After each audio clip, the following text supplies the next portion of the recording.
नीचे बैठ जाओ, बैठ।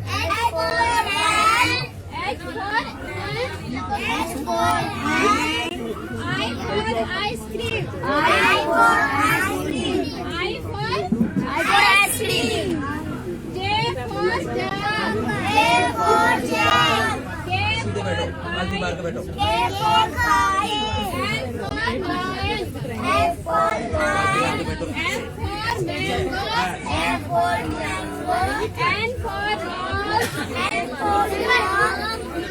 अरे इधर देखो,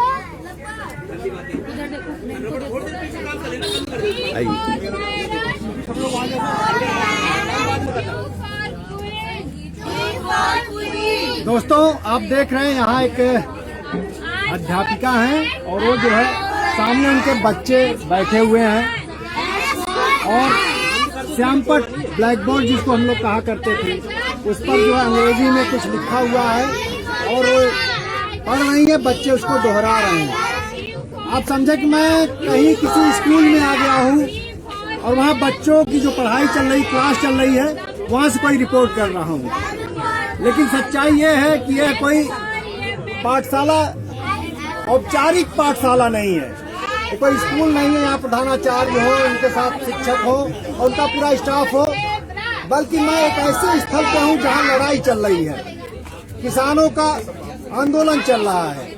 मैं इसमें गाजीपुर बॉर्डर पे हूँ और आप जानते हैं गाजीपुर बॉर्डर, यहाँ किसान पिछले 2.5 महीने से डटे हुए हैं और वो अपनी लड़ाई को आगे बढ़ा रहे हैं। और तब उसी स्थल पर, उसी एक कैंप में यहाँ बच्चे जो गरीब परिवारों से हैं, निर्धन परिवारों से हैं, जो किन्हीं वजहों से पढ़ नहीं पाते हैं, इनके माँ बाप इतने सक्षम नहीं कि इनको स्कूल भेज सके या इनके पास स्कूल नहीं है नजदीक जहाँ पढ़ाई कर सके, वो आकर के यहाँ शिक्षा हासिल कर रहे हैं। और उनको कह सकते हैं कि पढ़ाई और लड़ाई यहाँ साथ साथ चल रही है। देखिए यहाँ एक बच्चा जो है कैसे अब दूसरे बच्चों को पढ़ा रहा है, सीनियर बच्चा है, दूसरे बच्चों को पढ़ा रहा है। इन्हीं से पूछते हैं, फिर और लोगों से आपकी बात कराएंगे। आप अपना नाम बताइए। दिलशाद नाम है। कहाँ रहते हैं आप? ये मंगल बाजार यही पास में है। यहाँ से कितना दूर है? थोड़ा दूर है। कि ये पाठशाला यहाँ पढ़ाई हो रही है, इसके बारे में कैसे पता चला आपको? हमें मीडिया वालों ने बताया। अच्छा, मीडिया वालों ने बताया और फिर आप आ गए यहाँ। और कितने दिन से आ रहे हैं? 4 दिन से। अच्छा, और आते रेगुलर आते हैं यहाँ? कितने बजे आते हैं और कितने बजे तक पढ़ते हैं? 10 बजे आते हैं, 12 बजे छुट्टी होती है। अच्छा, 2 घंटे पढ़ते हैं। तो 4 दिन में आपने क्या पढ़ा? 4 दिन में हिंदी। क्या पढ़े आप बताइए थोड़ा, कुछ जो पढ़े हो यहाँ? ABCD पढ़े आप हैं? आधे याद है। हाँ? ABCD आधे याद है। और G फॉर क्या पढ़ रहे थे? G फॉर क्या पढ़ रहे थे? गोट पढ़ रहे थे हैं? तो देखिए आप बहुत छोटे छोटे बच्चे, देखिए एकदम बच्ची अभी ये स्कूल में जाने वाली है। अरे तुमको तो खिलौना चाहिए, तो पढ़ने आ गई। इधर देखो, इधर देखो बाबू। अरे मम्मी ने तुमको छोड़ दिया कि जाओ स्कूल? नहीं, मम्मी काम घर पे है। मम्मी घर पे है? हाँ। और कहीं कि तुम जाओ स्कूल पढ़ने? वो मम्मी की याद नहीं आ रही है? कोई बात नहीं, हाँ? याद नहीं आ रही है? मन लग रहा है। मन लग रहा है यहाँ पढ़ाई में? हाँ? टीचर जी पढ़ाती हैं तो अच्छा लगता है? हाँ? तुम बताओ क्या पढ़ी? एक अक्षर बताओ कुछ। हाँ? क्या पढ़ी? A for Apple. अच्छा, अच्छा अपना नाम बताओ। अच्छा, तुम रेगुलर क्लास में आती हो? रोज आती हो? अच्छा, क्या बनोगी बताओ? अरे डॉक्टर ही क्यों बनोगी? बच्चे की मदद कर ले। मरीज की हालत, तो कौन मरीज, मतलब तुम्हारे के आसपास कोई मरीज देखी क्या जिसकी हालत ठीक नहीं थी, तुमको ठीक करना है? नहीं। हाँ। किसी को बुखार हो गया, किसी को वो हो गया, खांसी हो गई तो उसकी दवा दोगी? हाँ, अरे वाह, और अपना अस्पताल ही बनाओगी? हाँ। अच्छा, तुम अपना नाम बताओ। रोशनी। रोशनी, कितने दिन से आ रही हो रोशनी यहाँ पढ़ने? 4 दिन से। अच्छा, क्या क्या पढ़ी यहाँ बताओ? ABCD। ABCD पढ़ी, और कुछ गा भी लेती हो, कुछ गाती हो? नमस्ते जी गाके सुनाओ जो सुनाओ कुछ। हाँ? नमस्ते जी। अच्छा, गाना गाना कोई? हमें तो नमस्ते जी वाला गाना नहीं है, बस तो यार। तो वही थोड़ा सुना दो, वही थोड़ा सुना दो, एक लाइन सुना दो। ऊपर पक्का चलते हैं, नीचे में भी सोती है, सोती सोती भूख लगी, खा ले बेटा मूंगफली। ये मेरा है। मूंगफली में दाना नहीं, हम तुम्हारे मामा नहीं, मामा गए दिल्ली, दिल्ली सुनाने दो बिल्ली, बिल्ली ने मारा पंजा, मामा हो गए गंजा। अरे वाह, ताली बजाओ ताली, कितना अच्छा सुनाई। हाँ? अच्छा, तुम्हारा नाम क्या बाबू? पिंटू जी, तो पिंटू सब लोग बुलाते हैं, और कोई दूसरा नाम भी है? अच्छा, और आप अकेले हैं कि और आपके भाई बहन हैं? भाई है। तो उनको आप नहीं ले आए पढ़ने? वो गए गाँव में। अच्छा, गांव में। यहाँ मन लगता है पढ़ाई में? हाँ, और रोज आना है यहाँ पढ़ने? और पास में कोई स्कूल है आपके जहाँ और पढ़ सकते हैं, वहाँ जाते हैं? वहाँ जाते हैं। अच्छा, आप क्या बनिएगा बताइए? पुलिस बनेंगे? क्या बात है, लोग डंडा से मारेंगे? इसको क्या करेंगे? चोरों को पकड़ने के लिए। क्या बात है। खोजी। फौजी, अरे वाह, इधर देखो इधर। लड़की वाली फौजी। लड़की वाली फौजी ड्रेस में है? डॉक्टर, फौजी, डॉक्टर और पुलिस। पुलिस, और तुम क्या बनोगे बाबू? पुलिस। पुलिस। और तुम क्या बनोगे? फौजी बनना चाहता हूँ, देश की सेवा करना चाहता है। देखिए, नाम बताओ अपना बाबू। अच्छा भाई, अब पीछे भी कुछ बात कर लिया जाए। हाँ, समय समाप्त हो रहा है। इधर थोड़ा बात, अरे इधर आओ, इधर। ये तो बच्ची बड़ी लग रही है, तुम्हारी उम्र कितनी है बाबू?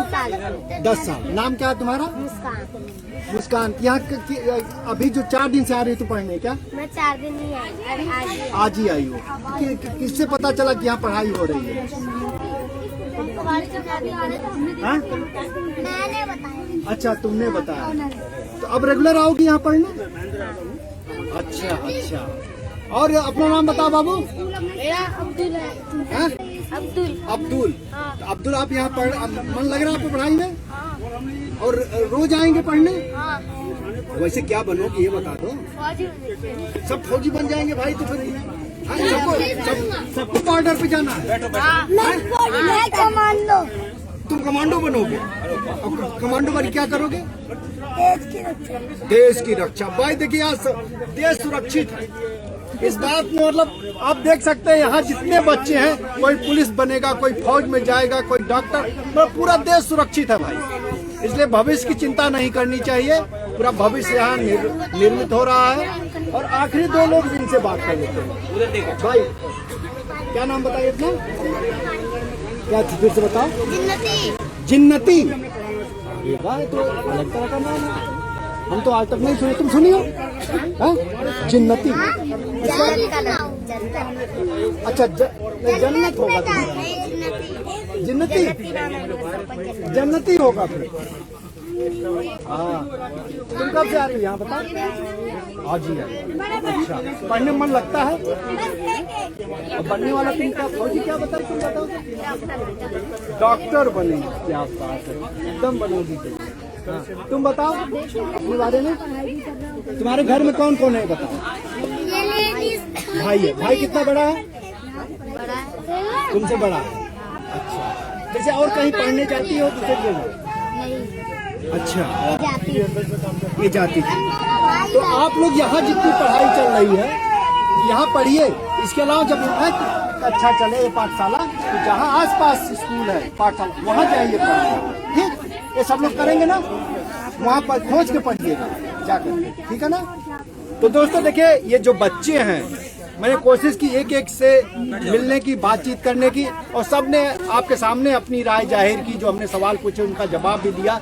और ऐसा नहीं कि एकदम जो है बच्चे हैं कुछ नहीं जानते हैं, ये जानते हैं कि डॉक्टर क्या होता है, पुलिस क्या होती है, फौजी क्या काम करते हैं, और उस लिहाज से इन्होंने अपना जो है भविष्य तय कर रखा है। और वो कुछ उनके अंदर जो सपने हैं आप देख सकते हैं, उनके मुंह से आप निकल रहे थे। तो ये बहुत ही जागरूक बच्चे हैं। अगर इनको सही प्लेटफॉर्म, सही दिशा और सही लोग मिल जाएं, तो कोई ऐसी बात नहीं है जिसमें कुछ अच्छा ना करे। लिहाजा ये बताया जा सकता है और देखा जा सकता है कि इस देश के अंदर अगर कोई कमी है, किस तरह का कोई जो है कोई कमी देखी जा सकती है, तो वो जो है नेतृत्व के स्तर पे जो सत्ता है, जो ऊपर बैठे हुए लोग हैं, जो जिम्मेदारी में है, शायद वो नहीं पूरी कर पा रहे हैं। और इसी के चलते हम लोग अभी भी गरीब हिस्से में उस हिस्से को आगे नहीं बढ़ा पा रहे हैं। अब हम बात करेंगे इनके संस्थापक से, पहले टीचर से बात कर लेंगे, लास्ट में संस्थापक से। आप आइए, आप पढ़ा रही थी, इधर आ जाइए प्लीज, यहाँ आ जाइए। शुभ नाम बताइए अपना। आप आइए। ये तो मैं बच्चों से बात की, आप पढ़ा रही थी, मैंने देखा कि अच्छी पढ़ाई आप करा रही थी। ये कैसे आपके अंदर आए चल के पढ़ाया जाए बच्चों को? एक्चुअली मैं किसान आंदोलन पे आई थी और यहाँ पे मैं देखी कि बच्चे भी शिक्षित कर रहे हैं, शिक्षा ले रहे हैं। तो यहाँ पे बात करी तो मुझे भी लगा कि मुझे भी अपना सेवा देना चाहिए, तो मैं यहीं पर रुकी और अपना सेवा दे रही हूँ। सेवा दे रहे हैं, आपका पूरा मन लग रहा है? पूरा मन लग रहा है, अच्छा लग रहा है, मैं खुश हूँ क्योंकि मैं अपने तरफ से जितना हो सके बच्चों के साथ रहूँ और अपना ज्ञान दे सकूँ। इसके अलावा और क्या करती हैं वैसे आप? मैं स्टडी करूँगी। आप अच्छा पढ़ती हैं? क्या अच्छा MS। तो बहुत अच्छा है, बहुत ही जो है तारीफ के काबिल काम है। आपके देख सकती हैं। आप आ जाइए प्लीज, आपसे बात कर लेंगे। आप आ जाइए।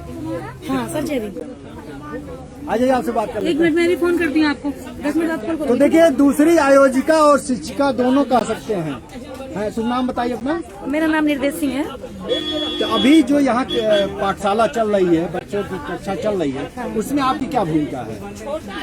जो संस्था है हमारी माता सावित्रीबाई फुले महासभा, वो पिछले 8-9 वर्षों से काम कर रही है शिक्षा के क्षेत्र में, और सामाजिक बुराइयों पर हमारा संगठन काम करता है, और विशेष काम करता है महिलाओं में। क्योंकि अगर देश को डॉक्टर चाहिए, इंजीनियर चाहिए, वकील चाहिए और देश के रक्षक चाहिए, अच्छे नागरिक चाहिए, तो उसके लिए माताओं बहनों को जो है वैज्ञानिक दृष्टिकोण देना पड़ेगा, है ना। तो हम लोग ज्यादातर काम महिलाओं में करते थे और करते रहे हैं। हमारा उद्देश्य ये है कि देश के समस्त नागरिक जो है देश के प्रति निष्ठावान बने, राष्ट्रभक्ति उनके अंदर आए, वो देश की सेवा करने के लिए अच्छे नागरिक बने, देश की धरोहर को सुरक्षित रखें। और इस आंदोलन का विरोध हम लोग किसी तरह से कोई नुकसान पहुंचाकर या हिंसा फैलाकर नहीं करना चाहते थे। हम जो काम कर रहे हैं, हाँ, हम चुप बैठे, शोर न मचाएं, लेकिन हमारा काम शोर मचा करके विरोध करते हैं। हाँ। बहुत महत्वपूर्ण बात है। तो इस पर जो है महेंद्र यादव जी हमारे संगठन के सलाहकार भूमिका निभाते हैं। उन्होंने कहा कि आप पाठशाला खोले निर्देश जी, और सब लोग मिलकर करते हैं, देखते हैं क्या होता है, जो भी रेस्पॉन्स आएगा। हमने कहा ठीक है, जो बोले सोनिया सत श्री अकाल, चल देते हैं, उठाए तंबू और बम्बू उठाए निकल आए। महेंद्र जी स्थापित चेहरे हैं, मीडिया में हम लोगों ने साथ काम किया है, सहारा में हम साथी थे, हाँ। और अभी इसमें महत्वपूर्ण भूमिका में है, एक्टिविज्म के साथ साथ पत्रकारिता भी चल रही है। और देखिए यहाँ एक दूसरी भूमिका में खड़े हो गए, जहाँ जरूरत जैसी पड़ती है उसके हिसाब से ये भूमिका में खड़े हो जाते हैं। महेंद्र जी, ये एकाएक पाठशाला में आ गए, क्या माना जाए? देखिए, हम लोग जो जैसा देखते आ रहे हैं, ये मौजूदा सरकार के निशाने पर 2 सेक्टर सबसे ज्यादा हैं, जिसको पूरी तरीके से बर्बाद करना चाहती है। एक तो एग्रीकल्चर का सेक्टर है, जिसके विरोध में लगातार आंदोलन चल ही रहा है, और दूसरा साथ में ये एजुकेशन के सेक्टर पर भी एकदम बर्बाद करने में लगे हैं। मतलब कोरोना के बहाने से, लॉकडाउन के बहाने से अब देखिए कि मॉल खुल गए, बार खुल गए, सिनेमा हॉल खुल गए, लेकिन स्कूल खोलने को तैयार नहीं है, स्कूल नहीं खोले हैं अभी भी। तो अब ये दोनों क्षेत्रों को बर्बाद करना चाहते हैं और हम दोनों क्षेत्रों को बर्बाद नहीं होने देंगे। पहला एंगल तो ये था। पर दूसरा ये है कि जो किसानों का जो मुद्दा है उसको लेकर अभी दूर दूर तक कहीं नहीं लग रहा है कि समझौता किसी तरह का हो पाएगा, सरकार किसी तरीके से जीतेगी। तो आंदोलन बहुत लंबा चल रहा था, साथ में महिलाएं भी थी। हालांकि सुप्रीम कोर्ट से लेकर तमाम लोगों को उसमें बड़ा आश्चर्य हुआ कि महिलाएं और वृद्ध लोग क्यों बैठे हैं, एक बड़ी आश्चर्यजनक बात थी उनको ऐसा लगना। लेकिन महिलाएं भी थी, उनके साथ में बच्चे भी थे, तो उनकी पढ़ाई का भी लॉस हो रहा था। तो उस लॉस को रोकने के लिए हम लोगों ने सोचा कि यहाँ पर इस स्थान पर एक स्कूल शुरू कर दिया जाए, उसमें जो बच्चों का पढ़ाई का लॉस होता है, जो जिस तरह का होमवर्क होता रहा है और जो भी तरीके से जितना समर्थन हो सकता है वो दिया जाए, वो हमने जाना शुरू किया। 26 जनवरी को जब यहाँ पर पूरा घेरा हो गया और इस तरह से लगने लगा कि ये मारपीट करके और कोई हिंसा करके भगाएंगे, तो फिर बहुत सारी महिलाओं को वापस भी जाना पड़ा। लेकिन तब तक यहाँ पर हमने ये भी देखा कि बहुत सारे बच्चे जो कूड़े कचरा गिनने के लिए बड़ी संख्या में यहाँ पे आते हैं और उन्होंने कभी स्कूल का मुंह तक नहीं देखा, तो शायद उनके दिमाग में भी कभी ऐसा नहीं होगा। तो हमने कहा कि इन लोगों को भी शिक्षा पर अब खुला हुआ है तो सबका हक होना चाहिए, तो हमने उनको भी बुलाना शुरू कर दिया। और उसके बाद में संख्या इतनी बढ़ती जा रही है कि आसपास के जो इलाके के जो गरीब पेरेंट्स हैं उनको भी लग रहा है कि स्कूल तो बंद चल रहे हैं, ऑनलाइन भी उनकी पढ़ने की बच्चे ऑनलाइन पढ़ने, तो वो लोग भी अपने बच्चों को लेके आने लगे हैं कि भाई आप लोग पढ़ाइए। तो उस तरीके से सिलसिला बनता जा रहा है। देखिए, ये पाठशाला सिर्फ दिखाने और कुछ बताने के लिए नहीं है, ये परिस्थितियों की उपज है। एक तरफ महन जी ने बहुत अच्छे समझाया कि सरकार के निशाने पर कैसे सारे स्कूल बंद कर दिए जाए, और इस दौर में जबकि पूरे देश में सारी चीजें खुल गई है, तो कोरोना के नाम पे अभी भी स्कूल बंद रखा गया है। और यहाँ जो कूड़ा बीनने वाले बच्चे आते हैं, तो देखिए वही होता है, जो सरोकार वाले लोग होते हैं कैसे अपनी जिम्मेदारी समझ लेते हैं और भूमिका में उतर जाते हैं। महन जी पहल लिया और सारे बच्चे इस समय जो है यहाँ इस पाठशाला में होते हैं, और मैं जो देख पा रहा हूँ सारे बच्चों की जो मन जो पढ़ाई में लग रहा है बहुत ज्यादा। और बताइए, बच्चे टाइम से पहले आ जाते हैं, हमें नाश्ता भी नहीं कर रहे, कक्षा खत्म हो चुकी है। हाँ, ये बैठे बच्चे नहीं जाते, हम चाय पीने टाइम चाय पिए बैठे। तो देखिए 12 बजे खत्म हो जाती है, फिर 4 बजे चलती है। लेकिन सर सुबह से अभी लगे हुए हैं, हमने कहा भी हम संभाले, आप खाना खा कर बोले ठीक है मैं खाओ, नाम क्या भूख जोर से लग रही है। सुरेंद्र पाल सिंह। तो देखिए सारे लोग जो है हमारे बच्चों का मन लग रहा है, सबसे महत्वपूर्ण बात ये है। तो अगर कोई ये कहे बच्चे पढ़ना नहीं चाहते हैं, खेलने में उनकी रुचि होती है, तो ये एकदम झूठी बात आपके सामने साबित हो रही है। सबसे बड़ी बात ये है, सरकार से अपेक्षा करते हैं कि ऐसे बच्चों की तरफ वो ध्यान दें और इन बच्चों की तरफ जो कूड़ा करकट बीते हैं, झुग्गी झोपड़ियों में स्लम एरिया में रहते हैं, उनके लिए एक ऐसी योजना लाए जो उनसे बेहतर वो सपने चुन सके और आगे भविष्य अपना बेहतर कर सके और गलत रास्ते से भटकने से बच सके, अच्छे रास्ते पे चले, अच्छे नागरिक बने, सब नागरिक बने और देश का नाम रोशन करें। वे अच्छे उसमें विभाग में जाएं और देश का नाम रोशन करेंगे तो हमें भी इन पर फक्र होगा और हम चाहते हैं कि इनमें कितना इनका सहयोग कर सकते हैं उसके लिए हम प्रयास कर रहे हैं। चलिए भाई, इसी संदेश के साथ हम लोग इस कार्यक्रम को समाप्त करते हैं। शुक्रिया। गाजीपुर बॉर्डर से जनचौक के लिए मैं महेंद्र मिश्र, धन्यवाद।